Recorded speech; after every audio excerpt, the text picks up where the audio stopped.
Yo estaba sentada en una silla de plástico blanco, a menos de 2 metros de la puerta del baño, mientras todos los invitados reían y brindaban en el salón principal. Podía oler el desinfectante mezclado con el perfume caro de las flores que yo misma había ayudado a pagar. Mi hijo Rafael estaba en la mesa principal, con su traje impecable y su sonrisa perfecta, esa sonrisa que yo conocía desde que era un niño. Renata, su ahora esposa, brillaba con un vestido que costó más de lo que yo gané en 6 meses trabajando en la lavandería. Nadie volteaba a mirarme. Nadie excepto la mesera que pasó 2 veces preguntándome si necesitaba algo, con esa mirada de lástima que duele más que cualquier insulto. Habían pasado apenas 20 minutos desde que Renata se acercó a mí con esa sonrisa falsa que practican las mujeres que nunca han tenido que luchar por nada. Me tomó del brazo con delicadeza, como si yo fuera de cristal, y me dijo al oído con voz suave pero firme que habían hecho un cambio de último momento en la distribución de las mesas. Que su mamá, Emilia, necesitaba estar en la mesa de honor porque había invitados importantes de su familia que requerían atención especial. Que yo entendería, siendo una mujer de mundo. Que además, sentándome cerca del baño, estaría más cómoda por si necesitaba levantarme durante la ceremonia. Y luego vino la frase que quedó grabada en mi cerebro como un hierro caliente. Suegra, mejor que usted se quede por aquí cerca, así no aparece en todas las fotos sin querer. Ya sabe cómo son los fotógrafos. Captan todo. No respondí. Solo asentí con la cabeza mientras sentía como algo dentro de mí se quebraba en silencio, como un vidrio que cae sobre una alfombra.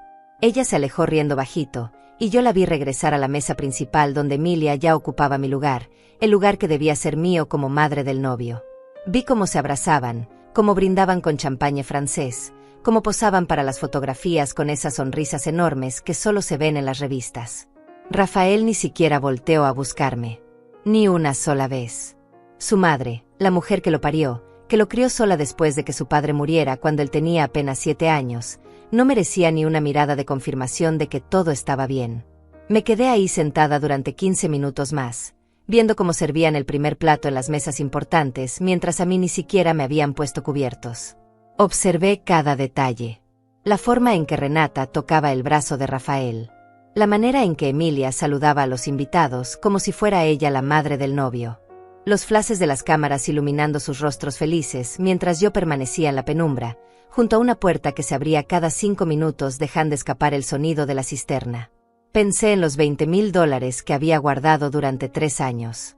Cada billete representaba horas extra en la lavandería, turnos dobles los fines de semana, comidas saltadas, medicinas que no compré para mí porque ese dinero era para él, para su felicidad, para este día que se suponía sería el más importante de su vida. Entonces me levanté. No de golpe, no con rabia. Me levanté despacio, como quien se levanta al final de una película que ya conoce el final. Caminé entre las mesas vacías hacia el área donde habían puesto los regalos, esa mesa larga cubierta con tela blanca y decorada con luces pequeñas. Había cajas grandes, sobres dorados, paquetes envueltos en papel brillante. Y ahí, casi escondido entre los demás, estaba mi sobrecolor marfil con el nombre de Rafael escrito en mi letra temblorosa. Lo reconocí de inmediato porque le había puesto una pequeña cinta plateada a la esquina, un detalle que pensé que él notaría, que le haría saber cuál era el mío entre todos los demás. Lo tomé con calma. Sentí el peso de los billetes dentro, ese peso que me había costado tanto reunir. Abrí el sobre y conté mentalmente, 200 billetes de $100. Intactos. Limpios. Representaban todo lo que yo había sido capaz de hacer por él incluso cuando él ya no me veía, incluso cuando había dejado de llamarme mamá para presentarme como Sonia delante de sus amigos. Lo guardé en mi bolso, ese bolso viejo de piel sintética que había limpiado 3 veces para que se viera presentable esta noche. Nadie me vio. O quizás sí me vieron y no les importó. Era invisible de todas formas. Caminé hacia la salida principal del salón. Mis zapatos hacían un sonido suave contra el piso de mármol. Podía escuchar la música, las risas, el sonido de las copas chocando en brindis interminables. Justo antes de cruzar la puerta, me detuve. Volteé una última vez. Rafael estaba de pie, con una copa en la mano, diciendo algo que hacía reír a todos. Renata estaba a su lado, con su mano posesiva sobre el hombro de él. Emilia los observaba con orgullo, como si ese fuera su hijo, su logro, su victoria. Y yo ahí parada, con mi vestido sencillo color gris que había comprado en rebaja, con mi bolso lleno de dinero que ellos nunca sabrían que recuperé, con mi corazón roto pero mi dignidad intacta. No dije nada. No hice una escena. Solo me fui. Salí por esa puerta sabiendo que nunca volvería a cruzarla en sentido contrario. El aire fresco de la noche me golpeó el rostro y por primera vez en horas pude respirar completo. Llamé un taxi desde la esquina. El conductor me preguntó si había estado en una fiesta y yo respondí que sí, que había estado en un funeral. Él no entendió pero no preguntó más. Durante todo el camino a casa mantuve el bolso apretado contra mi pecho, sintiendo el bulto de los billetes, sintiendo como ese dinero volvía a ser mío, solo mío. Llegué a mi departamento pequeño, ese lugar que Rafael dejó de visitar hace 2 años porque decía que le daba vergüenza que sus amigos supieran que su madre vivía en un edificio viejo del centro. Cerré la puerta con llave, dejé el bolso sobre la mesa de la cocina, me quité los zapatos que me habían lastimado los pies toda la noche, y me senté en el sofá desgastado donde había pasado tantas noches sola. No lloré. Todavía no. Solo me quedé ahí sentada, en silencio, pensando en todo lo que había pasado, en todo lo que estaba por venir. Ellos no lo sabían todavía, pero esa noche no solo había recuperado mi dinero. Había recuperado algo mucho más valioso. Había recuperado mi capacidad de decir basta. Había recuperado la certeza de que ya no iba a seguir siendo invisible, de que ya no iba a seguir aceptando las migajas de afecto que me lanzaban cuando les convenía. Me levanté, caminé hacia mi habitación, abrí el cajón de mi buró y saqué una carpeta que había guardado ahí durante semanas. Dentro había papeles, números de teléfono, direcciones, nombres. Había un plan. Uno que venía gestándose desde mucho antes de esa noche, desde el momento en que empecé a darme cuenta de que para mi hijo yo ya no era una persona, solo era un recurso que se usaba cuando hacía falta y se olvidaba cuando ya no era necesario. Me senté en la cama con la carpeta abierta sobre mis piernas. Mis manos ya no temblaban. Mi respiración era tranquila. Por primera vez en años me sentía completamente lúcida, completamente presente, completamente consciente de lo que tenía que hacer. Ellos pensaban que yo era una mujer vieja, cansada, sin opciones, sin voz, sin poder. Estaban equivocados. Yo era una mujer que había sobrevivido a la muerte de su esposo a los 32 años. Que había criado a un hijo sola trabajando en empleos que destrozaban la espalda y las manos. Que había aprendido a vivir con poco y a valorar cada centavo como si fuera oro. Y ahora iba a enseñarles lo que significa subestimar a una mujer que ya no tiene nada que perder. Abrí mi teléfono. Tenía 3 mensajes de números desconocidos, seguramente invitados preguntando si estaba bien, si me había pasado algo. No respondí ninguno. En cambio, busqué el contacto que había guardado hacía 2 semanas con el nombre de Cristiano Ortega. Mi abogado. Un hombre serio, profesional, que me había escuchado con atención cuando fui a su oficina y le conté todo. Que me había dicho que yo tenía más opciones de las que creía, que la ley protegía a las madres incluso cuando los hijos no lo hacían. Le escribí un mensaje simple: ya sucedió. Mañana a las 10 en su oficina. Vamos a proceder con todo. La respuesta llegó en menos de 1 minuto. Entendido, Sonia. Esté tranquila. Mañana comenzamos. Dejé el teléfono a un lado y me recosté sobre la cama sin cambiarme de ropa. Miré el techo blanco lleno de grietas que conocía de memoria. Pensé en Rafael cuando era pequeño, cuando me abrazaba antes de dormir y me decía que yo era la mejor mamá del mundo. Pensé en el momento exacto en que dejó de decirlo, en que comenzó a avergonzarse de mí, en que empezó a tratarme como si yo fuera un error que había que esconder. Y pensé en Renata, en su risa cruel, en la forma en que me había apartado como si yo fuera basura. Cerré los ojos. Mañana comenzaría todo. Pero esa noche, en mi cama, en mi casa, con mis $20,000 de vuelta en mi bolso y mi dignidad finalmente recuperada, yo dormí mejor de lo que había dormido en años. Porque sabía algo que ellos todavía no sabían. Sabía que el silencio de una mujer herida no es debilidad. Es estrategia.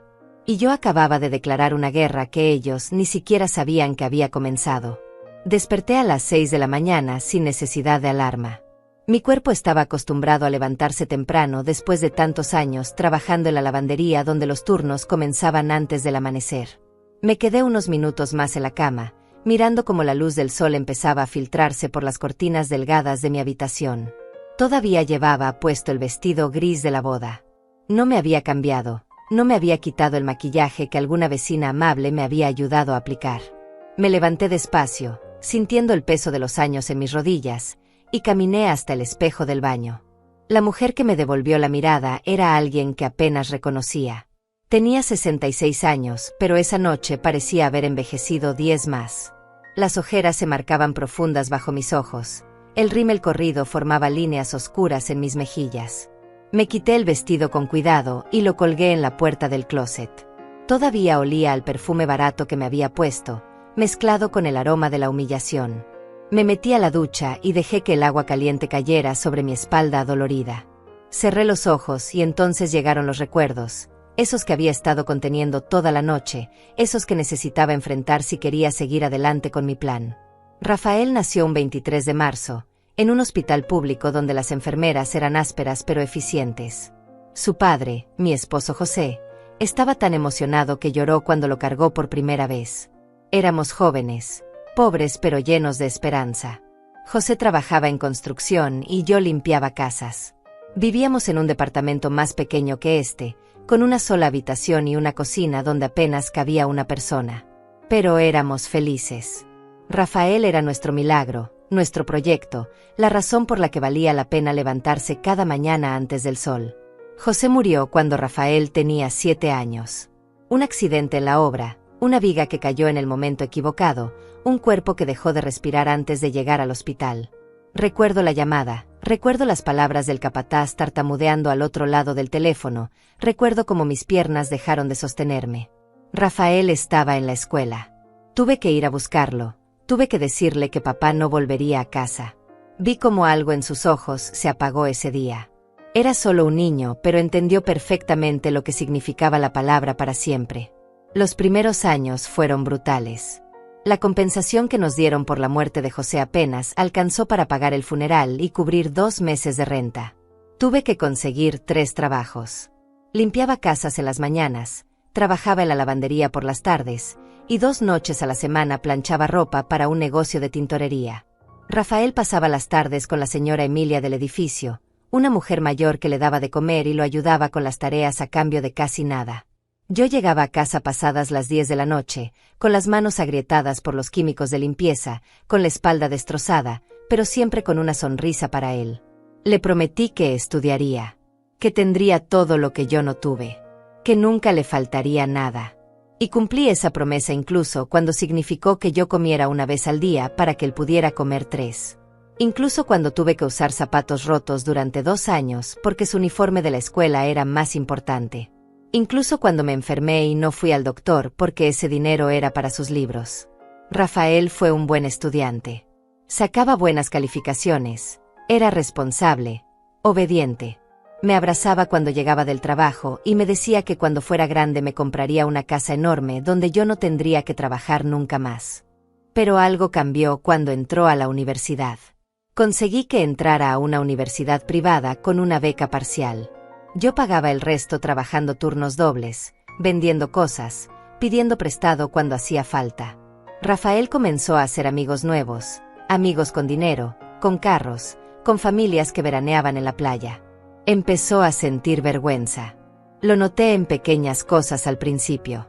Dejó de pedirme que lo recogiera en la universidad. Dejó de invitarme a los eventos escolares. Cuando sus amigos preguntaban por su familia, decía que su padre había muerto y cambiaba de tema rápidamente, como si yo no existiera. Un día llegó a casa y me pidió que por favor no fuera a buscarlo a la universidad nunca más. Dijo que sus amigos habían visto mi uniforme de la lavandería y le habían preguntado si yo era la señora de la limpieza. Dijo que le daba pena explicar, que era más fácil si yo simplemente no aparecía. Sentí como si me hubieran clavado un cuchillo en el pecho, pero sonreí y le dije que estaba bien, que lo entendía. Esa noche lloré en silencio en el baño para que no me escuchara. Fue la primera vez que pensé que quizás estaba criando a un extraño.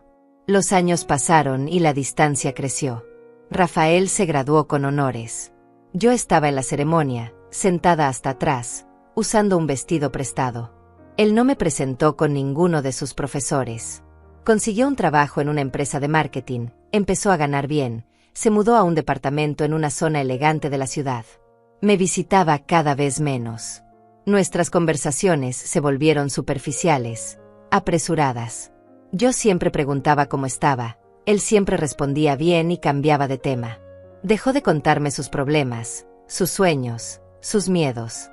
Me convertí en una obligación que cumplía una vez al mes con una llamada de 10 minutos.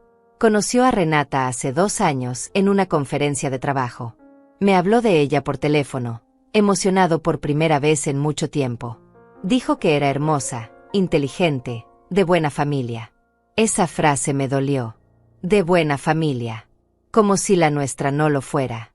Como si el hecho de que yo limpiara baños para darle de comer fuera algo de lo que avergonzarse. Le dije que me alegraba por él, que esperaba conocerla pronto. Tardó 6 meses en presentármela. El día que la conocí, Renata llegó con un vestido caro y zapatos de diseñador. Me miró de arriba abajo con una sonrisa que no llegaba a sus ojos. Hablaba mucho, de su familia, de sus viajes, de su trabajo en relaciones públicas. Rafael la miraba embelesado, como si ella fuera un trofeo que había ganado. Durante la comida, Renata hizo varios comentarios sobre lo pequeño que era mi departamento, sobre lo viejo que era el edificio, sobre cómo era valiente de mi parte vivir en esa zona de la ciudad. Rafael no dijo nada. No me defendió. Solo asintió y cambió de tema. Desde ese día supe que Renata me veía como un problema que había que resolver. Lo confirmé cuando empecé a notar cómo manipulaba las situaciones para que Rafael me viera cada vez menos. Organizaba planes los domingos, que era el único día que él solía visitarme. Inventaba emergencias familiares cuando yo sugería que nos reuniéramos. Una vez escuché parte de una conversación telefónica donde ella le decía a alguien que esperaba que su futuro esposo entendiera que había que poner límites con la familia política, especialmente si venían de ambientes diferentes. El agua de la ducha empezó a enfriarse. Salí, me sequé, me puse ropa cómoda. Eran las 7:30 de la mañana. Mi cita con Cristiano era a las 10. Preparé café en la pequeña cafetera que había comprado en rebaja hace 5 años. Me senté en la mesa de la cocina con la carpeta que había sacado la noche anterior. Adentro había documentos que había estado recopilando durante meses. Copias de transferencias bancarias que le había hecho a Rafael durante años. Recibos de pagos que hice a su nombre cuando él estaba en la universidad. Mensajes de texto donde él me pedía dinero prestado que nunca devolvió. Una lista detallada de todo lo que había gastado en él desde que José murió. También había otras cosas. Capturas de pantalla de conversaciones que encontré por accidente hace 3 meses. Rafael había dejado su laptop abierta en mi casa durante una de sus visitas cortas. Fui a cerrarla y vi que tenía abierto su Facebook Messenger. No quise leer. De verdad que no quise. Pero algo me detuvo. Vi mi nombre en una de las conversaciones. Era un chat grupal con Renata y algunos amigos de ellos. Estaban hablando de la boda, de la lista de invitados. Y entonces vi el mensaje de Renata. Decía textual: hay que pensar dónde sentar a tu mamá en la boda. No puede estar en la mesa principal porque mi mamá tiene que estar ahí y sería raro tener 2 suegras. Además ya sabes cómo se viste tu mamá, no combina con la estética que queremos para las fotos. Rafael respondió con un emoji de risa y escribió: tienes razón. La ponemos en alguna mesa del fondo. Igual casi no conoce a nadie, no creo que le importe. Otro amigo comentó algo sobre que era triste pero entendible. Renata respondió: es que hay niveles, no puedes mezclar a toda la gente. Mi mamá pagó el 70% de esta boda, merece estar en el lugar de honor. Leí eso y sentí que el mundo se detenía. Mi hijo, el niño que yo parí, que crié sola, que saqué adelante con mis propias manos destruidas, estaba de acuerdo en esconderme en su propia boda como si yo fuera una vergüenza. Tomé capturas de pantalla de todo. Guardé las imágenes en una memoria USB. Cerré la laptop y me fui a mi habitación a llorar durante horas. Cuando Rafael vino a recoger su computadora, actué como si nada. Le sonreí, le di un beso en la mejilla, le deseé buen día. Él ni siquiera notó que algo estaba diferente. Esa fue la noche que busqué en internet abogados especializados en derecho familiar. Esa fue la noche que decidí que ya no iba a ser la víctima silenciosa de mi propia historia. Después de leer esos mensajes, no pude dormir durante 3 días. Me levantaba en medio de la noche con el corazón acelerado, recordando cada palabra, cada emoji de risa, cada comentario despectivo. Pero lo que más me dolía no eran las palabras de Renata. Ella era una extraña, alguien que había entrado en nuestras vidas hacía poco. Lo que me destrozaba era el silencio de Rafael, su complicidad, su risa, el hecho de que mi propio hijo estuviera de acuerdo en tratarme como algo que había que esconder. Seguí mi rutina como si nada hubiera pasado. Iba a trabajar, regresaba a casa, comía sola frente al televisor. Rafael me llamó 2 veces esa semana para preguntarme si podía prestarle $2,000 porque tenían que pagar el anticipo del salón de la boda y andaban cortos de efectivo. Le dije que sí, como siempre. Fui al banco, saqué el dinero de mis ahorros, se lo transferí. Él me agradeció con un mensaje de texto corto. Gracias, ma, te lo devuelvo el próximo mes. Sabía que no lo haría. Nunca lo hacía. Pero eso ya no importaba. Yo estaba juntando piezas de un rompecabezas que ellos ni siquiera sabían que existía. Una semana después del incidente de la laptop, Rafael vino a visitarme un domingo por la tarde. Llegó solo, sin Renata. Traía cara de cansancio. Me dijo que necesitaba hablar conmigo sobre algo importante. Nos sentamos en la sala y él comenzó a explicarme que la boda iba a ser más grande de lo que habían planeado inicialmente. Que la familia de Renata era numerosa y tenían muchos amigos importantes. Que por eso habían decidido hacer algunos ajustes en la distribución de los invitados. Me dijo, sin mirarme a los ojos, que probablemente yo estaría en una mesa con algunos familiares lejanos de Renata, gente mayor que no conocía a muchas personas, para que no me sintiera sola. Lo escuché en silencio. No dije nada. Solo asentí con la cabeza mientras él seguía hablando, justificándose, dando excusas que sonaban huecas incluso para él. Cuando terminó, me preguntó si estaba bien con eso.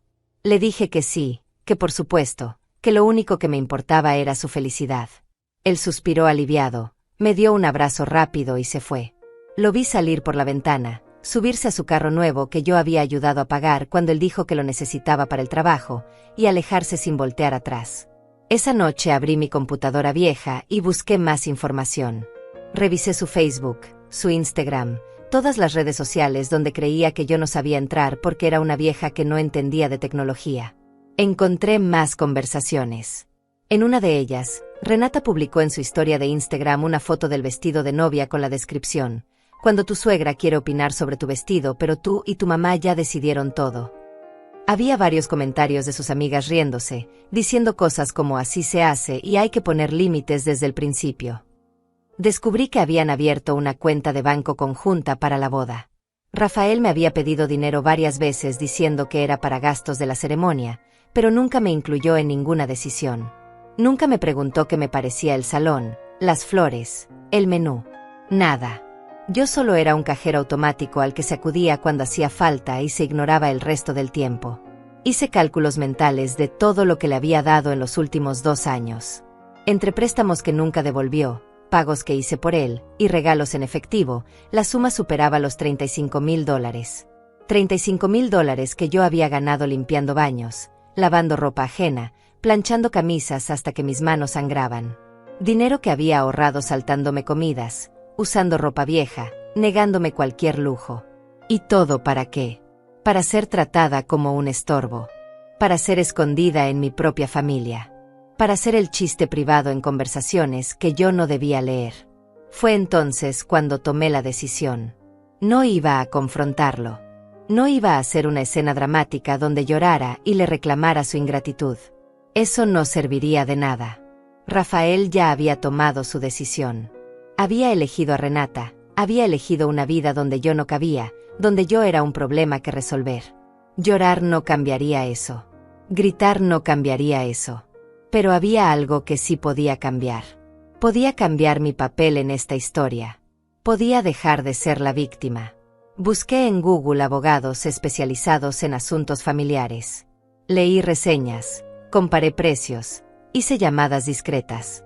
Encontré a Cristiano Ortega, un abogado de unos 50 años con buena reputación y honorarios razonables. Pedí una cita. Me recibió en su oficina un martes por la tarde. Era un hombre serio, de modales correctos, que me escuchó sin interrumpir mientras yo le contaba toda la historia.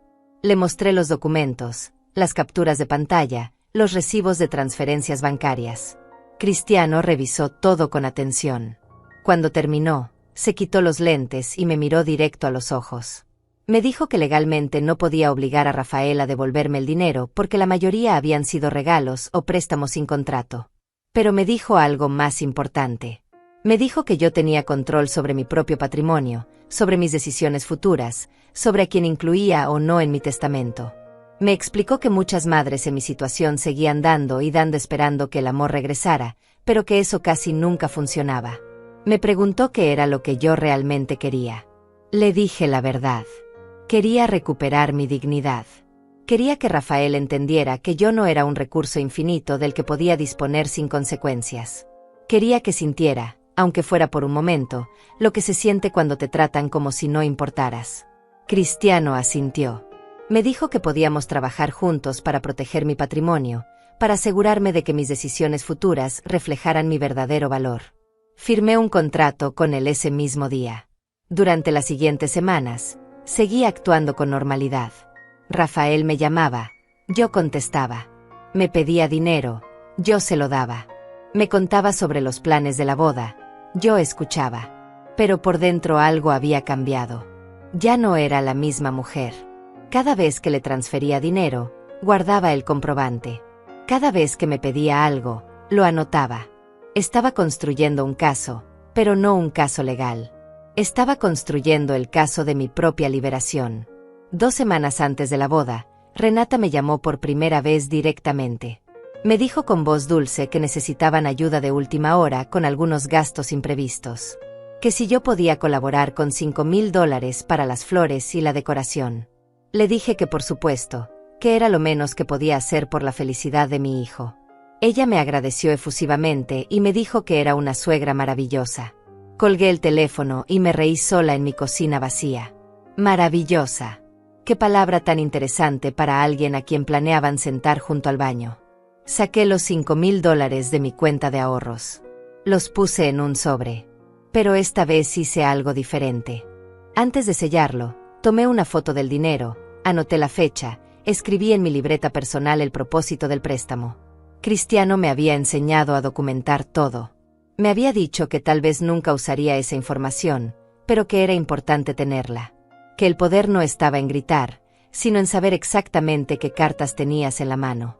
Le llevé el sobre a Rafael en su departamento. Renata estaba ahí, radiante, mostrándome fotos en su teléfono de cómo quedaría decorado el salón. Me enseñó el lugar donde estaría la mesa principal. Vi claramente que había espacio para muchas personas. Le pregunté con inocencia dónde estaría yo sentada. Renata y Rafael intercambiaron una mirada rápida. Él carraspeó y dijo que todavía estaban definiendo los últimos detalles. Ella sonrió y cambió de tema. Esa noche, de regreso en mi casa, saqué el sobre con los $20,000 que había estado guardando para darles como regalo de bodas. Lo conté completo. 200 billetes de $100. Los acomodé perfectamente dentro del sobre color marfil. Le até una cinta plateada en la esquina. Lo guardé en mi bolso. Y esperé. Los días previos a la boda fueron extraños. Yo seguía con mi rutina, despertándome temprano, yendo a trabajar, volviendo a casa al anochecer. Pero había algo diferente en mí que incluso mis compañeras de la lavandería notaron. Una de ellas, Ivone, me preguntó si estaba enferma porque me veía más seria de lo normal. Le dije que solo estaba cansada por los preparativos de la boda de mi hijo. Ella me dio unas palmadas en la espalda y me dijo que disfrutara el momento, que los hijos solo se casan una vez. Me reí por dentro. Si ella supiera. Cristiano y yo nos reunimos 3 veces más antes de la fecha. En cada reunión, yo llegaba con más documentos, más pruebas, más información. Él las organizaba metódicamente en carpetas etiquetadas. Me explicó paso a paso lo que íbamos a hacer después de la boda. Me habló de testamentos, de cuentas bancarias, de beneficiarios. Me dijo que yo tenía más poder del que creía, que solo tenía que aprender a usarlo. Me enseñó que el silencio estratégico era más efectivo que 1000 palabras dichas en el momento equivocado. Una tarde me preguntó si estaba segura de querer seguir adelante con el plan. Me dijo que una vez que cruzara esa línea, no habría vuelta atrás. Que Rafael probablemente nunca me perdonaría. Que quizás perdería a mi hijo para siempre. Lo miré a los ojos y le dije algo que yo misma no sabía que pensaba hasta que lo dije en voz alta. Ya perdí a mi hijo hace mucho tiempo. Lo que estoy recuperando ahora es a mí misma. Cristiano asintió y seguimos trabajando. Hice otras cosas que nadie supo. Fui al banco y cerré todas las tarjetas de crédito adicionales que había sacado a nombre de Rafael cuando estaba en la universidad. Eran tarjetas que yo pagaba, pero que él usaba libremente. Cancelé el depósito automático que hacía cada mes a su cuenta para ayudarlo con gastos. Hablé con mi jefe en la lavandería y le pedí que por favor no le diera información sobre mí a nadie que llamara preguntando. Cambié las contraseñas de mis cuentas de banco. Actualicé mi testamento con Cristiano, eliminando a Rafael como único beneficiario y dejando todo a una fundación de ayuda a madres solteras. También hice algo que me costó mucho emocionalmente. Fui al cementerio donde estaba enterrado José. Hacía meses que no iba porque el trabajo me consumía todo el tiempo. Limpié su lápida, le puse flores frescas, me senté en el pasto húmedo junto a su tumba y le hablé como si estuviera vivo. Le conté todo. Le dije que había fallado, que no había sabido criar a nuestro hijo, que Rafael se había convertido en alguien que ninguno de los dos reconoceríamos. Lloré ahí, sola, sin que nadie me viera. Después me sequé las lágrimas y le hice una promesa a José: no iba a seguir sacrificándome por alguien que no valoraba ese sacrificio. Rafael me llamó 4 días antes de la boda. Sonaba estresado. Me dijo que Renata estaba muy nerviosa con los últimos detalles, que todo tenía que salir perfecto. Me preguntó si yo podía ayudarles con algo más. Le pregunté qué necesitaba. Hubo un silencio incómodo. Luego me dijo que si podía prestarles $3,000 más porque el fotógrafo había aumentado su tarifa y ellos no tenían liquidez en ese momento. Me dijo que me lo pagarían después de la luna de miel, que él acababa de recibir un bono en el trabajo que todavía no le depositaban. Le dije que sí. Fui al banco, saqué los $3,000, se los transferí. Guardé el comprobante. Cristiano me había dicho que siguiera actuando con normalidad hasta el día de la boda, que no cambiara mi comportamiento, que no levantara sospechas. Así que eso hice. Seguí siendo la madre servicial, la que siempre decía que sí, la que nunca se quejaba. Pero cada acción que tomaba ahora tenía un propósito diferente. Ya no lo hacía porque esperara amor a cambio. Lo hacía porque estaba construyendo un expediente de evidencias que mostraban exactamente quién había sido yo y quién había sido él. 2 días antes de la boda, Renata me invitó a tomar café. Fue extraño porque nunca habíamos salido solas. Me recogió en su carro importado y me llevó a una cafetería elegante en el centro comercial más caro de la ciudad. Pidió un latte con leche de almendras y yo pedí un café americano simple porque era lo más barato del menú. Ella empezó a hablar sobre lo emocionada que estaba, sobre cómo había soñado con este día desde niña, sobre cómo su mamá había sido increíble ayudándola con todo.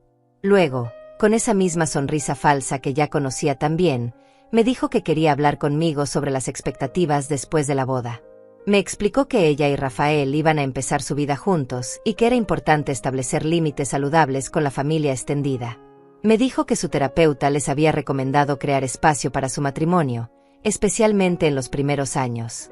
Que por eso habían decidido que las visitas familiares serían una vez al mes, programadas con anticipación, preferiblemente en un restaurante neutral donde todos pudieran disfrutar sin que nadie se sintiera invadido. Escuché todo sin interrumpir. Cuando terminó, tomó un sorbo de su latte y me preguntó si me parecía bien. Le dije que por supuesto, que yo entendía perfectamente la importancia de que una pareja joven tuviera su espacio. Que yo nunca querría ser una suegra entrometida. Ella sonrió aliviada y me dijo que se alegraba de que fuéramos tan compatibles, que había escuchado historias de terror sobre suegras problemáticas y que estaba feliz de que yo no fuera así. Pagó los cafés con una tarjeta de crédito dorada y me llevó de vuelta a casa. Esa noche, sola en mi departamento, me preparé una cena simple. Arroz blanco con huevo frito, lo mismo que había comido miles de veces cuando el dinero no alcanzaba para más. Comí despacio, saboreando cada bocado, pensando en todo lo que estaba por venir. Abrí mi closet y saqué el vestido gris que había comprado para la boda. Era sencillo, discreto, exactamente el tipo de vestido que una mujer como yo se supondría que debía usar para no llamar la atención. Me lo probé una última vez frente al espejo. Me quedaba bien. No era elegante, pero era digno. Preparé mi bolso para el día siguiente. Metí el sobre con los $20,000. Metí mi identificación, un pañuelo, mi teléfono celular totalmente cargado. También metí una copia impresa de todos los documentos que Cristiano y yo habíamos preparado. No los iba a necesitar en la boda, pero quería tenerlos cerca, quería sentir su peso, quería recordarme a mí misma que yo tenía el control de lo que venía después. Me senté en el sofá con una taza de té caliente. Prendí el televisor, pero no presté atención a lo que pasaba en la pantalla. Pensé en mi vida. 66 años. 34 de ellos dedicados completamente a Rafael. Más de la mitad de mi existencia invertida en un proyecto que había fracasado no porque yo no me esforzara lo suficiente, sino porque él había decidido que yo no era suficiente. Pensé en todas las veces que me quedé sin comer para que él comiera. En todas las noches que no dormí porque estaba trabajando o preocupándome por él. En todos los sueños que abandoné porque mis sueños importaban menos que los suyos. Y entonces pensé en mañana. En el momento en que me sentarían junto al baño. En la humillación que Renata había planeado cuidadosamente. En la complicidad de Rafael. Y en lugar de sentir tristeza, sentí algo diferente. Sentí poder. Porque yo sabía algo que ellos no sabían. Sabía que esa humillación iba a ser el catalizador de mi libertad. Que cada risa, cada comentario despectivo, cada gesto de desprecio solo iba a confirmar que estaba tomando la decisión correcta. Llamé a Cristiano. Le dije que estaba lista. Él me recordó el plan. Después de la boda, yo debía bloquear el número de Rafael temporalmente. No contestar llamadas.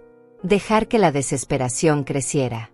Mientras tanto, él se encargaría de notificar formalmente los cambios en mi testamento y en mis cuentas. Me enviaría toda la documentación necesaria.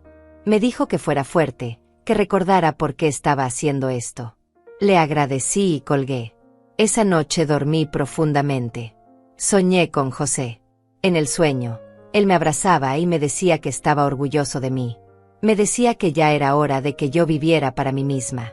Desperté con el amanecer sintiéndome extrañamente tranquila. Era el día de la boda de mi hijo. Y también era el primer día del resto de mi vida. Me desperté a las 6 de la mañana el día de la boda. Afuera todavía estaba oscuro. Me quedé en la cama unos minutos mirando el techo, respirando profundo, preparándome mentalmente para lo que vendría. No sentía nervios. Tampoco sentía miedo. Solo había una calma extraña, como la que debe sentir un soldado antes de entrar a batalla cuando ya sabe que no hay marcha atrás. Me levanté, me duché con agua caliente, me vestí con ropa cómoda. Todavía faltaban horas para la ceremonia, pero había cosas que necesitaba hacer. Preparé café y me senté en la mesa de la cocina con mi libreta personal, esa donde había estado anotando todo durante meses. Repasé cada página. Las fechas de las transferencias bancarias. Los mensajes de texto donde Rafael me pedía dinero. Las excusas que me daba. Las promesas de devolución que nunca cumplió. Las capturas de pantalla de las conversaciones donde se reían de mí. Cerré la libreta y la guardé en el cajón de mi buró junto con todos los demás documentos. No los necesitaba hoy. Hoy solo necesitaba mi dignidad y el sobre con los $20,000. Me preparé un desayuno ligero. Pan tostado con mantequilla y un vaso de jugo de naranja. Comí despacio, saboreando cada bocado, consciente de que esta era probablemente la última comida tranquila que tendría en varios días. A las 9 de la mañana sonó mi teléfono. Era Rafael. Me preguntó si ya estaba lista, si necesitaba que alguien pasara a recogerme. Le dije que tomaría un taxi, que no se preocupara. Él insistió en que su padrino podía pasar por mí. Le dije que no, que prefería llegar por mi cuenta, que así no los retrasaba. Él aceptó sin mucha resistencia. Me dijo que la ceremonia empezaba a las 3 de la tarde, que llegara un poco antes para las fotos familiares. Fotos familiares. La ironía me hizo sonreír. Colgué el teléfono y me quedé mirándolo por un largo rato. Pensé en todas las llamadas que habíamos tenido a través de los años. Las veces que él me llamaba desde la universidad solo para escuchar mi voz cuando tenía miedo o estaba triste. Las veces que me despertaba a medianoche porque había tenido una pesadilla y necesitaba que le dijera que todo estaría bien. Las veces que me llamaba emocionado para contarme algún logro pequeño. Cuando había dejado de ser yo la persona a la que llamaba cuando necesitaba algo más que dinero. A las 11 empecé a arreglarme. Me maquillé yo misma frente al espejo del baño, con los cosméticos baratos que había comprado en la farmacia.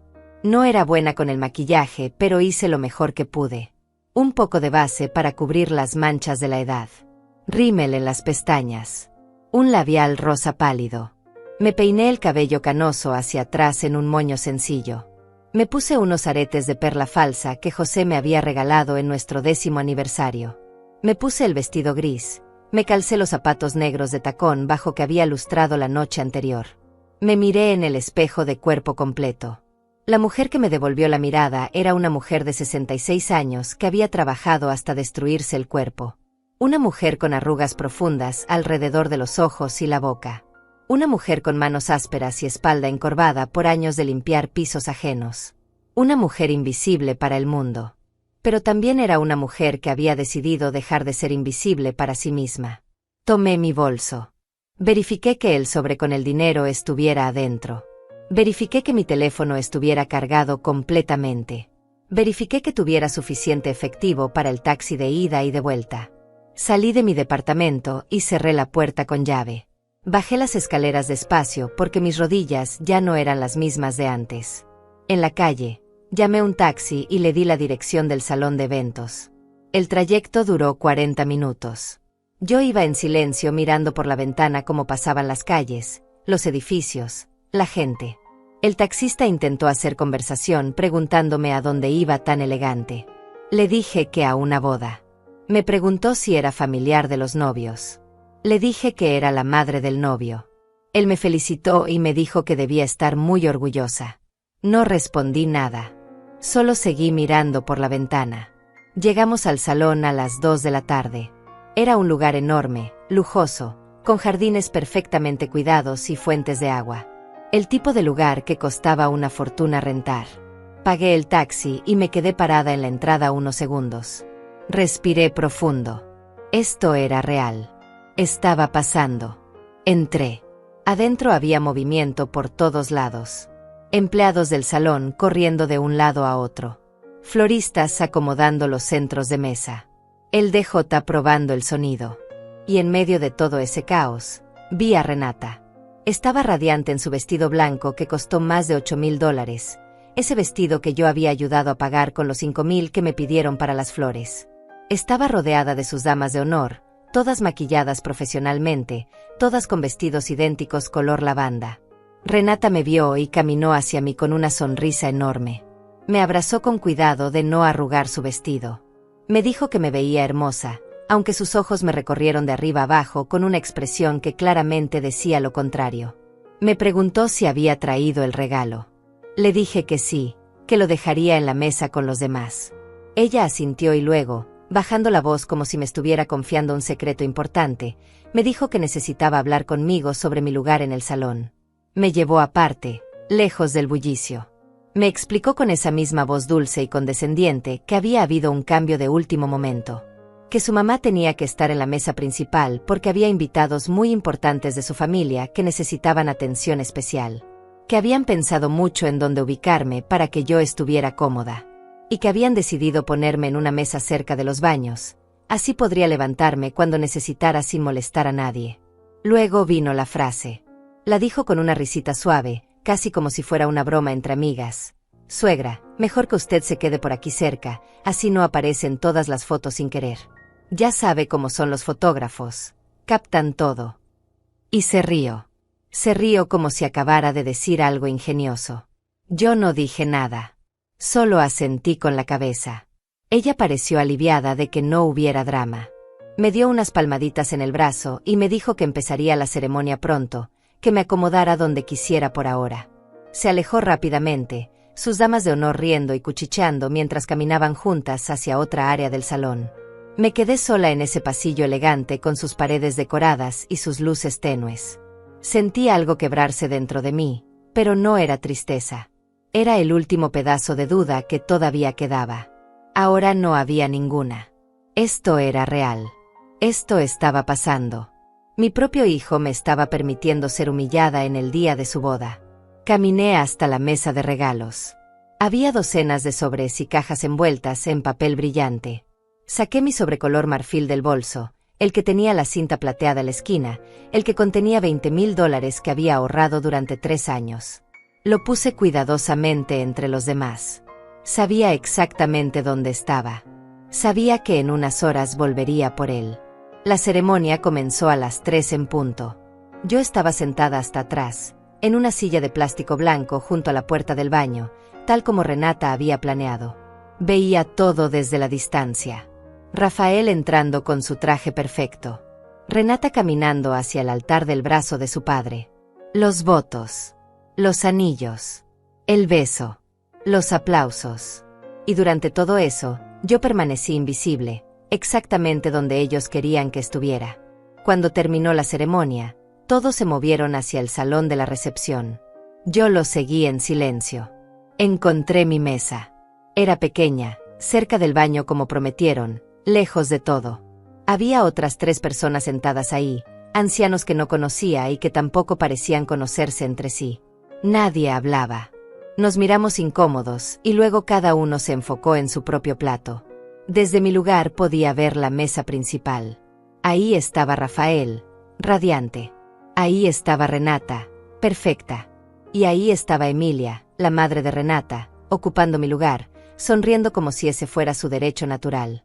Los meseros servían champagne francés. Los invitados brindaban. El fotógrafo tomaba cientos de fotos. Y yo ahí sentada, invisible, olvidada, exactamente como ellos habían planeado. Miré mi reloj. Eran las 5:30 de la tarde. Ya casi era hora. Me levanté de mi silla despacio, sin hacer ruido. Nadie notó. Caminé hacia la mesa de regalos con paso firme. Busqué mi sobre. Ahí estaba, con su cinta plateada brillando bajo las luces. Lo tomé y lo guardé en mi bolso. Nadie me vio. O si alguien me vio, no le importó lo suficiente como para decir algo. Caminé hacia la salida del salón. Mis zapatos sonaban suave contra el piso de mármol. La música seguía sonando. Las risas seguían llenando el aire. Y yo seguí caminando, un paso tras otro, hacia la puerta, hacia afuera, hacia mi libertad. Crucé la puerta del salón y el aire fresco de la noche me golpeó el rostro como una bofetada. Seguí caminando por el jardín iluminado, pasando junto a las fuentes de agua, hasta llegar a la calle. Mis piernas temblaban, pero no de miedo. Era adrenalina pura. Acababa de hacer algo que había planeado durante meses, pero que hasta ese momento no había sido completamente real. Ahora lo era. No había vuelta atrás. Llamé un taxi desde la esquina. El mismo conductor que me había traído pasaba casualmente por la zona y se detuvo al reconocerme. Me preguntó si la fiesta había terminado tan pronto. Le dije que para mí sí. Él no hizo más preguntas. Durante todo el trayecto de regreso a casa mantuve mi bolso apretado contra el pecho, sintiendo el peso de los $20,000, sintiendo como cada kilómetro que me alejaba del salón era un kilómetro más cerca de mi nueva vida. Llegué a mi departamento pasadas las 6 de la tarde. Subí las escaleras despacio, entré, cerré la puerta con llave y puse el seguro. Dejé el bolso sobre la mesa de la cocina, me quité los zapatos que me habían lastimado los pies, me quité el vestido gris y lo colgué en el closet. Me puse ropa cómoda, un pantalón de algodón viejo y una camiseta desgastada. Me senté en el sofá y por primera vez en todo el día dejé que las lágrimas salieran. No eran lágrimas de tristeza. Eran lágrimas de liberación. Lloré durante 10 minutos. Luego me sequé la cara, fui a la cocina, preparé té caliente y me senté de nuevo. Saqué mi teléfono. Tenía 3 mensajes de números que no conocía, probablemente invitados de la boda preguntando si estaba bien. No respondí. Abrí la aplicación de mi banco y verifiqué que todas las transferencias automáticas a Rafael estuvieran canceladas. Lo estaban. Verifiqué que las tarjetas adicionales estuvieran bloqueadas. Lo estaban. Todo estaba en orden. Llamé a Cristiano. Eran casi las 7 de la noche, pero él contestó al segundo timbrazo. Le dije con voz tranquila que ya había pasado todo. Que me había ido de la boda. Que tenía el dinero conmigo. Él me felicitó con ese tono profesional pero cálido que usaba cuando quería que sus clientes supieran que estaba de su lado. Me recordó el siguiente paso del plan. A partir de mañana, yo debía ignorar todas las llamadas de Rafael. Debía bloquear temporalmente su número. Debía dejar que la desesperación hiciera su trabajo. Me dijo que él se encargaría del resto, que mañana mismo enviaría las notificaciones formales. Pasé el resto de la noche en silencio. Comí algo ligero. Vi televisión sin prestar atención. Me acosté temprano, pero no pude dormir. Me quedé despierta mirando el techo, pensando en lo que estaría pasando en el salón en ese momento. Seguramente ya habían servido la cena. Seguramente Rafael y Renata estarían abriendo los regalos, contando el dinero, planeando cómo gastarlo en su luna de miel. Seguramente en algún momento buscarían mi sobre con la cinta plateada. Y no lo encontrarían. Me pregunté cuánto tardarían en darse cuenta. Me pregunté si Rafael me buscaría entre los invitados. Me pregunté si alguien les diría que me vieron salir temprano. Me pregunté cómo reaccionaría Renata cuando descubriera que los $20,000 que probablemente ya estaban contando en su mente nunca llegarían a sus manos. Pero sobre todo me pregunté si Rafael sentiría aunque fuera un segundo de preocupación genuina por mí, o si solo sentiría molestia por la inconveniencia. Dormí unas pocas horas esa noche. Desperté varias veces sobresaltada, con el corazón acelerado. Cada vez que cerraba los ojos veía la escena de la boda. La silla de plástico junto al baño. La mesa principal donde debía estar. La sonrisa de Renata cuando me dijo que me quedaría fuera de las fotos. Los ojos de Rafael que nunca me buscaron. Cada imagen me confirmaba que había hecho lo correcto. Amaneció. Era domingo. El día después de la boda. Rafael y Renata tenían planeado salir hacia su luna de miel el lunes por la mañana. Un viaje de 2 semanas a Europa que costaba más de $15,000 y que yo sabía que habían financiado en parte con tarjetas de crédito, esperando poder pagarlas con el dinero de los regalos de boda. Mi dinero. El dinero que ya no tendrían. Me levanté, me duché, desayuné con calma. A las 9 de la mañana sonó mi teléfono. Era Rafael. No contesté. Llamó de nuevo 5 minutos después. No contesté. Luego llegó un mensaje de texto. Ma, ¿dónde estás? No te vi ayer en la fiesta. Llámame. No respondí. Apagué las notificaciones de su número, pero no lo bloqueé todavía. Quería ver cuántas veces intentaría contactarme. Quería documentar su desesperación. Pasaron 2 horas. Mi teléfono siguió sonando intermitentemente. Rafael. Renata. Números desconocidos que probablemente eran ellos llamando desde otros teléfonos. Dejé que todas las llamadas fueran al buzón de voz. No escuché los mensajes. No me interesaba lo que tuvieran que decir todavía. Era demasiado pronto. Necesitaban sentir la incertidumbre un poco más. Necesitaban entender que yo no estaba disponible a su conveniencia. A mediodía llamó Cristiano. Me dijo que había enviado las notificaciones formales esa mañana por correo certificado. Rafael recibiría en los próximos días una carta de un bufete de abogados informándole sobre los cambios en mi testamento. Informándole que ya no era mi único beneficiario. Informándole que había donado la mayor parte de mi patrimonio a una fundación benéfica. Informándole que cualquier propiedad que quedara sería vendida y el dinero distribuido según mis nuevas instrucciones. La carta también incluía un anexo con todas las transferencias bancarias que yo le había hecho en los últimos 5 años. Un total documentado de más de $42,000 que él nunca devolvió. Cristiano me preguntó cómo me sentía. Le dije la verdad. Me sentía extrañamente tranquila. Me sentía como si hubiera estado conteniendo la respiración durante años y finalmente pudiera exhalar. Me dijo que era normal, que muchas de sus clientas en situaciones similares describían la misma sensación. Me recordó que los próximos días serían difíciles. Que Rafael probablemente se pondría furioso cuando entendiera lo que había pasado. Que intentaría manipularme emocionalmente. Que me diría cosas hirientes. Me pidió que me mantuviera firme, que recordara por qué estaba haciendo esto. Colgamos y yo seguí con mi día de la manera más normal posible. Lavé ropa. Limpié mi departamento. Preparé comida para la semana. Hice todo lo que habría hecho en cualquier domingo normal. Excepto que este no era un domingo normal. Este era el domingo en que mi hijo estaba descubriendo que su madre ya no era la mujer sumisa que podía usar y desechar a su conveniencia. Por la tarde recibí un mensaje de voz de Renata. Su voz sonaba tensa, controlada, pero podía detectar el enojo debajo de la falsa cortesía. Decía que estaban preocupados porque yo había desaparecido de la boda sin avisar, que varios invitados habían preguntado por mí, que esperaban que estuviera bien, que por favor los llamara pronto porque necesitaban hablar sobre algo importante. Borré el mensaje sin terminarlo de escuchar. Esa noche me senté en mi balcón pequeño con una taza de té. Era una noche fresca, tranquila. Podía escuchar el ruido de la ciudad a lo lejos. Pensé en todas las noches que me había sentado ahí sola, esperando una llamada de Rafael que nunca llegaba, esperando una visita que él siempre cancelaba a último minuto, esperando migajas de afecto de alguien que claramente había decidido que yo ya no importaba. Pensé en José, en cómo habríamos manejado esta situación juntos si él estuviera vivo. Probablemente él habría confrontado a Rafael mucho antes. José era directo, honesto, incapaz de tolerar la falta de respeto.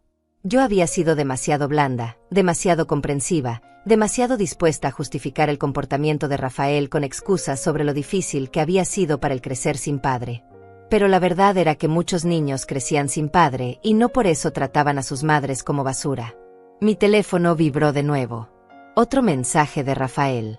Este era diferente, más urgente. Decía que necesitaban hablar inmediatamente sobre el dinero de los regalos porque había notado que faltaba un sobre importante. Mi sobre. El de la cinta plateada. Preguntaba si yo lo había tomado por error. Si podía devolverlo pronto porque lo necesitaban para pagar cosas urgentes de la luna de miel. Lo leí 3 veces. Cada palabra me confirmaba lo que yo ya sabía. Para él yo no era una persona. Era una fuente de dinero. Y cuando esa fuente se secaba, de repente se volvía urgente contactarme. No respondí. En cambio, bloqueé su número. Bloqueé el número de Renata. Bloqueé todos los números desde los cuales me habían estado llamando. Silencio completo. Ahora sí. Ahora comenzaba la verdadera espera. La espera para que ellos entendieran que había consecuencias. Que el silencio de una mujer no era debilidad sino poder. Que yo había dejado de estar disponible para su conveniencia. Me fui a dormir esa noche sintiendo algo que no había sentido en años. Paz. Una paz profunda que venía de saber que finalmente estaba tomando control de mi propia vida. El lunes amaneció soleado. Me desperté temprano como siempre y lo primero que hice fue revisar mi teléfono. Tenía 17 llamadas perdidas de números bloqueados y varios mensajes de texto que no podía leer porque venían de los contactos que había bloqueado. Podía imaginar el contenido. La desesperación creciendo. La confusión convirtiéndose en pánico. El pánico convirtiéndose en rabia. Desayuné tranquila. Pan tostado con mermelada y café negro. Luego me vestí y salí a caminar por el parque cerca de mi edificio. Hacía años que no me daba el lujo de caminar sin rumbo, sin prisa, solo por el placer de estar afuera. Siempre había estado corriendo de un trabajo a otro, de una responsabilidad a otra. Pero hoy era diferente. Hoy caminé despacio, sintiendo el sol en mi cara, escuchando los pájaros, observando a las familias que jugaban en el césped. Regresé a casa al mediodía. En mi buzón había una carta. Era de Cristiano. Una copia de la notificación que le había enviado a Rafael. La abrí y la leí completa aunque ya conocía el contenido.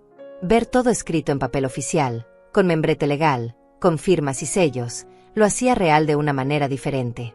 Esto ya no era solo un plan en mi cabeza. Era un documento legal que cambiaría todo. Mi teléfono sonó. Número privado. No contesté. Volvió a sonar. Otra vez número privado. Tampoco contesté. Esto siguió durante toda la tarde. Llamadas cada 15 o 20 minutos. Todas de números que no mostraban identificación. Sabía que era Rafael intentando alcanzarme por todos los medios posibles. Dejé que llamara. Dejé que sintiera la frustración de no poder controlarme. Dejé que aprendiera que yo ya no estaba a su disposición. Por la noche recibí un email. Era de Renata, desde su cuenta personal. El asunto decía: urgente, asunto familiar. Lo abrí. Era un mensaje largo, escrito con ese tono pasivo-agresivo que ella manejaba tan bien.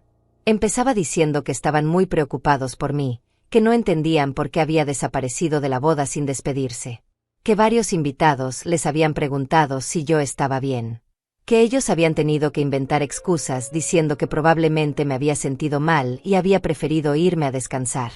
Luego el tono cambiaba. Decía que había notado que faltaba mi regalo de la mesa, que entendían que quizás había habido una confusión, que si yo había tomado el sobre por alguna razón, necesitaban que se los devolviera pronto porque habían hecho compromisos financieros basados en ese dinero, que su luna de miel estaba programada para salir mañana temprano y necesitaban tener todo resuelto antes, que por favor respondiera urgentemente. Cerré el email sin responder. Me serví un vaso de agua y me senté en el sofá. Podía imaginar la escena en el departamento de Rafael en ese momento.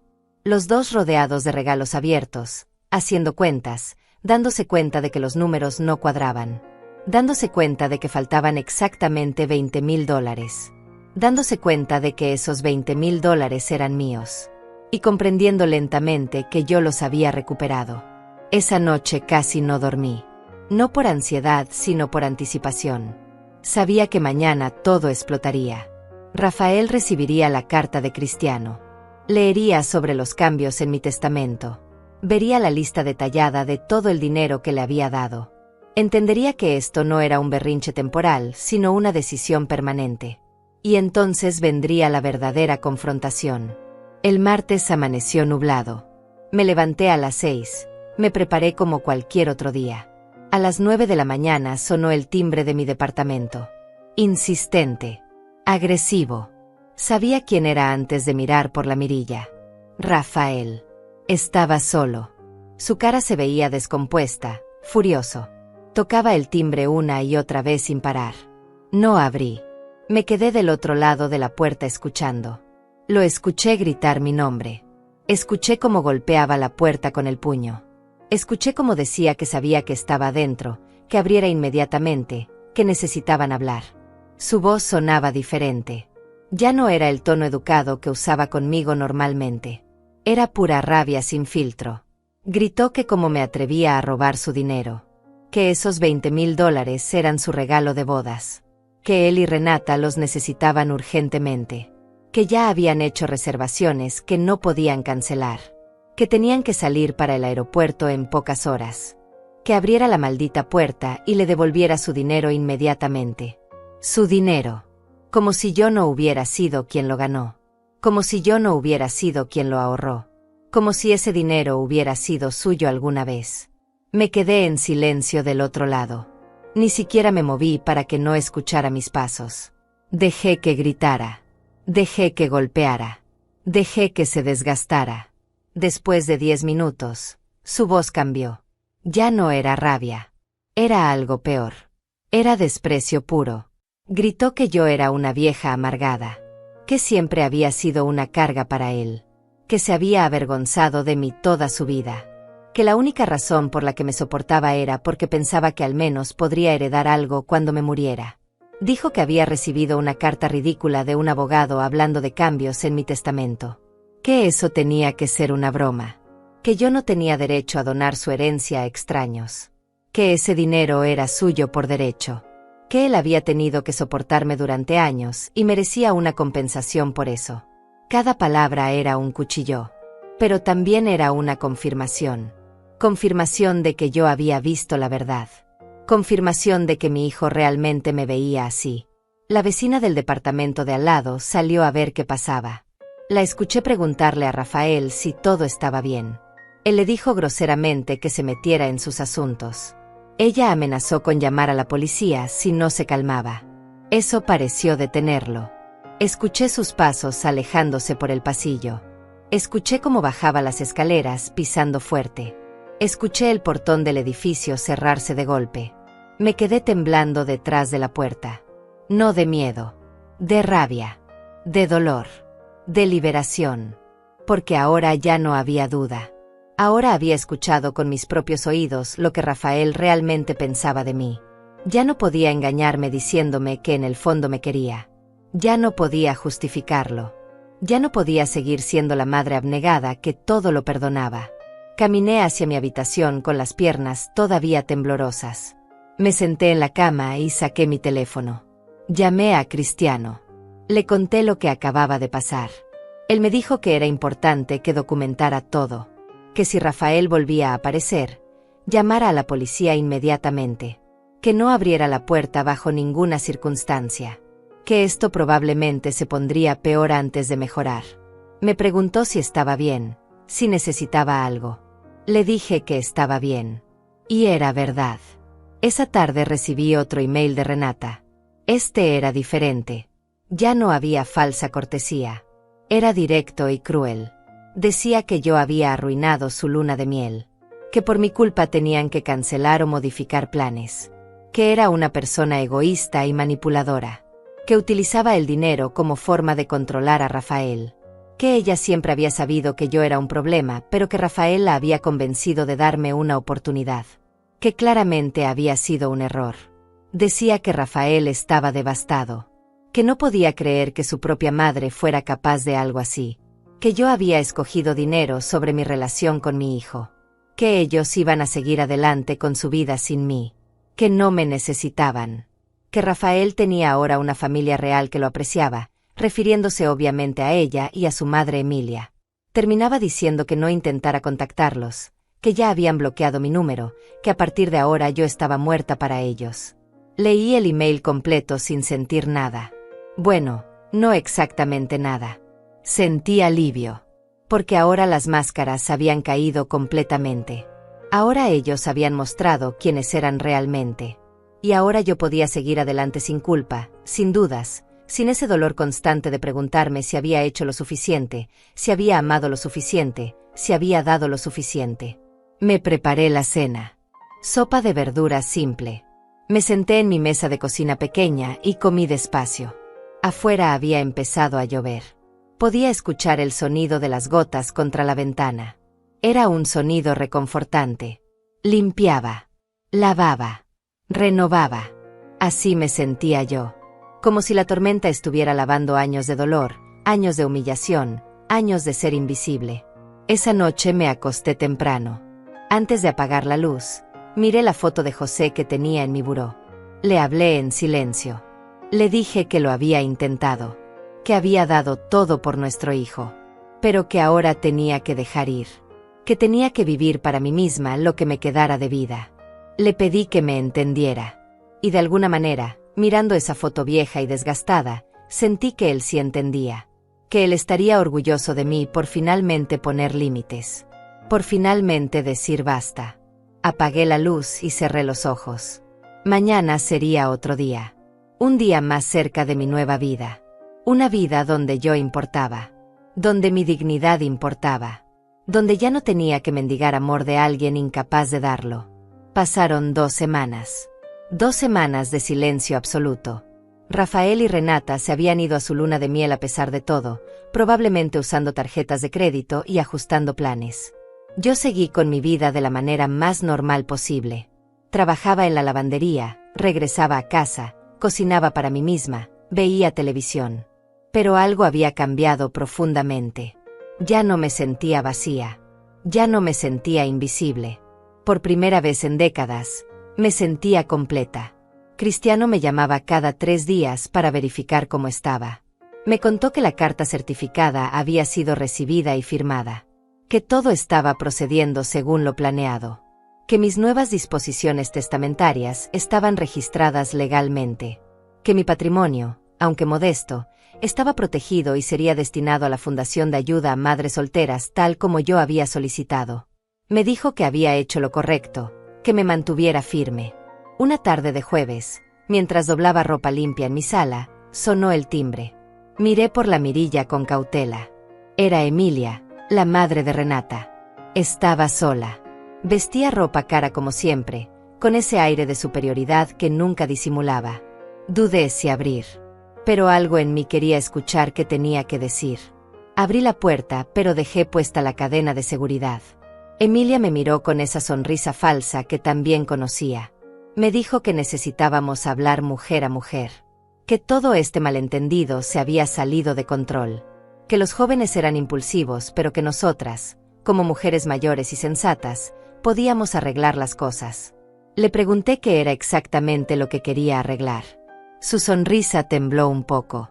Me dijo que Rafael y Renata habían vuelto de su luna de miel, que las cosas no habían salido como esperaban, que habían tenido problemas financieros durante el viaje, que habían discutido mucho por el estrés, que Renata estaba muy molesta con Rafael porque él no había podido proveer lo que prometió, que todo esto era mi culpa por haberles quitado el dinero que era legítimamente de ellos, que como abuela futura, yo tenía responsabilidades. La interrumpí. Le dije que yo no era abuela de nadie todavía, que no tenía ninguna responsabilidad hacia una pareja de adultos que me habían humillado públicamente en su boda, que el dinero que recuperé era mío, ahorrado con mi trabajo, y que tenía todo el derecho de hacer con él lo que quisiera. Emilia apretó los labios. Su máscara de amabilidad empezó a caerse. Me dijo que yo estaba siendo infantil, que las madres no condicionaban su amor con dinero, que yo estaba destruyendo la relación con mi único hijo por un berrinche. Le respondí que las madres tampoco merecían ser sentadas junto a baños en las bodas de sus hijos, que el amor no significaba aceptar humillación, que yo había sido madre durante 34 años y que ahora era momento de ser Sonia Márquez, una mujer con dignidad propia. Su rostro se endureció. Dejó de fingir. Me dijo que Renata venía de una familia importante, con conexiones, que yo era una simple lavandera sin educación que debería estar agradecida de que aceptaran a Rafael a pesar de su origen humilde, que mi comportamiento estaba avergonzando a su hija, que si yo tenía algo de decencia, devolvería el dinero y pediría disculpas, que de lo contrario, me aseguraría de que nunca conociera a mis futuros nietos. Sentía algo encenderse dentro de mí, algo que había estado dormido durante demasiado tiempo. La miré directo a los ojos y le dije que ella podía quedarse con su familia importante y sus conexiones, que yo prefería vivir sola y con dignidad que rodeada de gente que me despreciaba, que mis futuros nietos, si alguna vez existían, crecerían aprendiendo que estaba bien humillar a los ancianos, y que yo no quería ser parte de eso, que se fuera de mi puerta y no volviera. Emilia se quedó sin palabras por un momento. Luego soltó una risa seca y me dijo que yo me arrepentiría, que la gente como yo siempre terminaba sola y amargada, que cuando fuera vieja y estuviera enferma, me daría cuenta del error que había cometido. Le dije que ya era vieja, que mi salud no era perfecta, y que aún así prefería esto a seguir siendo su tapete. Cerré la puerta en su cara. Mis manos temblaban cuando puse el seguro. Caminé hacia la cocina y me serví un vaso de agua. Había hecho algo que nunca había hecho en mi vida. Había defendido mi dignidad sin disculparme. Había puesto un límite firme sin sentir culpa. Había dicho no sin dar explicaciones. Y se sentía poderoso. Esa noche llamé a Cristiano y le conté lo sucedido. Él me recomendó que documentara la visita, que escribiera todo lo que Emilia me había dicho, especialmente las amenazas sobre los nietos. Me dijo que guardara ese documento junto con los demás, que personas como ella solían escalar las situaciones y era importante tener registro de todo. Seguí su consejo. Al día siguiente recibí un mensaje de texto de un número desconocido. Era Rafael. Había conseguido un teléfono prestado para contactarme. El mensaje era largo y venía cargado de manipulación emocional. Decía que él era mi hijo, mi única familia. Que cómo podía hacerle esto. Que su papá estaría decepcionado de mí. Que yo le había prometido siempre apoyarlo. Que no reconocía a la mujer en que me había convertido. Decía que Renata estaba considerando dejarlo por mi culpa. Que su matrimonio estaba en crisis porque yo había arruinado sus planes financieros. Que ellos habían tenido que pedir prestado dinero a la familia de ella y que ahora él quedaba como un fracasado. Que todo esto era mi responsabilidad. Que si yo realmente lo amaba, devolvería el dinero y arreglaría este desastre que había causado. Leí el mensaje completo. Luego lo borré. No respondí. Bloqueé el número. Ya había escuchado suficiente. Ya había visto suficiente. Rafael no estaba preocupado por nuestra relación. Estaba preocupado por el dinero. Estaba preocupado por su imagen frente a Renata y su familia. Estaba preocupado por todo excepto por mí. Una semana después, Cristiano me llamó con noticias. Rafael había intentado impugnar los cambios en mi testamento. Había contratado un abogado económico que alegaba que yo no estaba en mis cabales cuando tomé esas decisiones. Que posiblemente estaba siendo manipulada por mi propio abogado. El juez había rechazado la petición inmediatamente después de revisar la documentación. Yo había firmado todo con plena capacidad mental, había evaluaciones médicas que lo confirmaban, y tenía derecho absoluto sobre mi patrimonio. Cristiano me dijo que esto era bueno, que significaba que Rafael había agotado sus opciones legales, que ahora tendría que aceptar la realidad o seguir desgastándose en intentos inútiles. Me preguntó si quería que le enviara una carta de cese y desista para que Rafael dejara de acosarme. Le dije que sí, que quería que quedara claro legalmente que yo no deseaba contacto con él a menos que fuera una emergencia genuina. Esa noche me senté en mi balcón con una taza de té. Miré las luces de la ciudad. Pensé en todo el camino recorrido desde aquella noche de la boda. Pensé en la mujer que había sido, siempre pidiendo permiso para existir, siempre disculpándose por ocupar espacio. Y pensé en la mujer que estaba siendo ahora.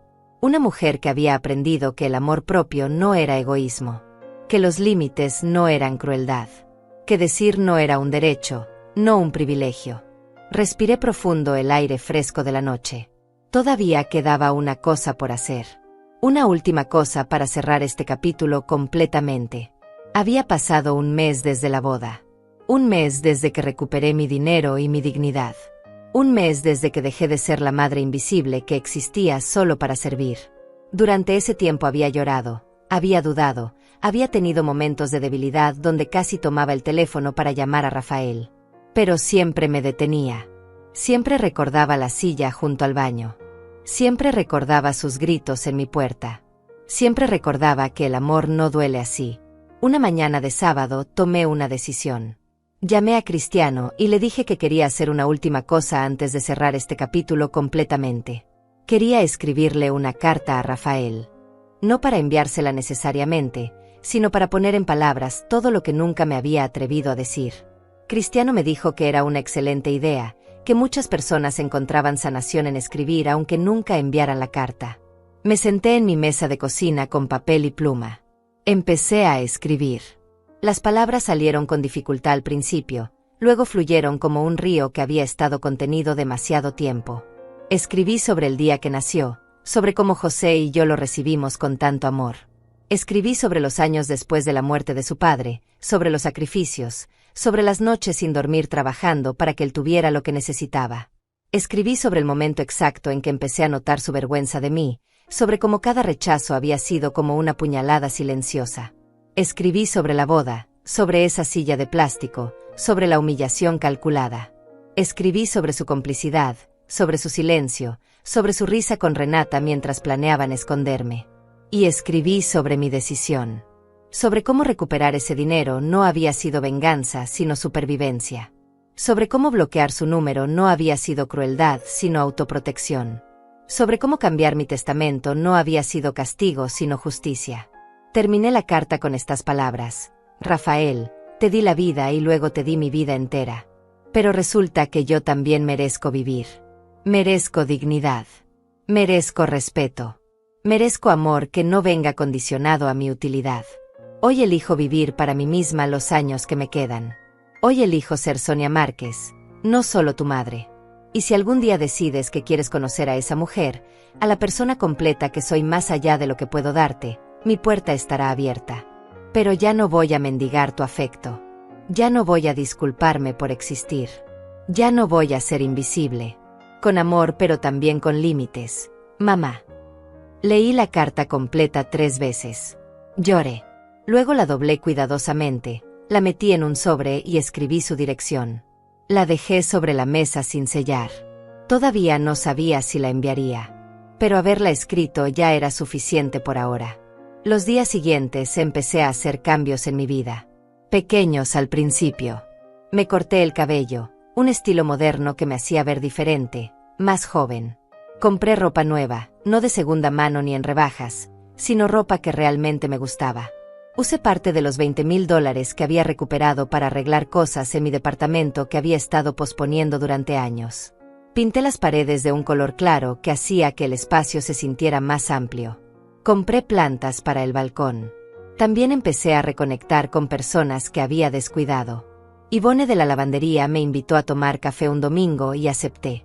Hablamos durante horas sobre nuestras vidas, nuestros hijos, nuestras desilusiones.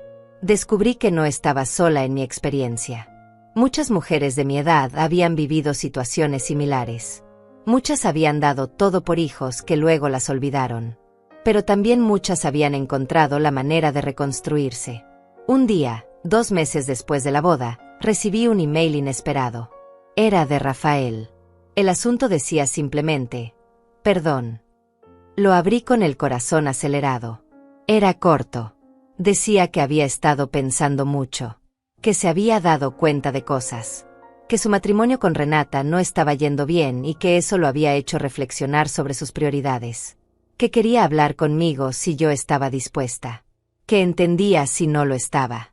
Cerré el email sin responder inmediatamente. Llamé a Cristiano. Le leí el mensaje. Él me preguntó qué sentía yo. Le dije la verdad. Sentía esperanza, pero también cautela. Quería creer que Rafael había cambiado, pero también sabía que las personas no cambian de la noche a la mañana. Cristiano me aconsejó que si decidía responder, estableciera límites claros desde el principio, que no permitiera que me manipulara con culpa, que recordara todo lo que había pasado. Pensé durante 3 días antes de responder. Finalmente escribí un mensaje corto. Le dije que estaba dispuesta a hablar, pero que necesitaba que entendiera algunas cosas primero. Que nuestra relación no podía volver a ser como antes, porque antes no era saludable. Que yo había cambiado y necesitaba que él respetara eso. Que si quería conocerme ahora, tenía que estar dispuesto a conocer a Sonia, no solo a mamá la proveedora. Su respuesta llegó al día siguiente. Dijo que entendía, que quería intentarlo. Quedamos de vernos en un café neutral la siguiente semana. Cuando llegó el día, me vestí con mi ropa nueva, me peiné con mi corte moderno, y fui con la cabeza en alto. Rafael llegó puntual. Se veía diferente. Más delgado, más cansado, menos arrogante. Nos sentamos frente a frente y hubo un silencio incómodo al principio. Luego él habló. Me pidió perdón. No con excusas ni justificaciones. Solo un perdón directo por haberme tratado como lo hizo. Por haberse avergonzado de mí. Por haberme usado. Por haber permitido que Renata me humillara. Le dije que apreciaba su disculpa, pero que las palabras no eran suficientes.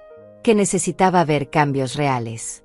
Que necesitaba tiempo para reconstruir confianza. Que no iba a volver a ser el cajero automático emocional y económico que había sido. Él asintió. Dijo que lo entendía. Dijo que quería intentar tener una relación real, no basada en lo que yo podía darle, sino en quienes éramos como personas. No sé si funcionará.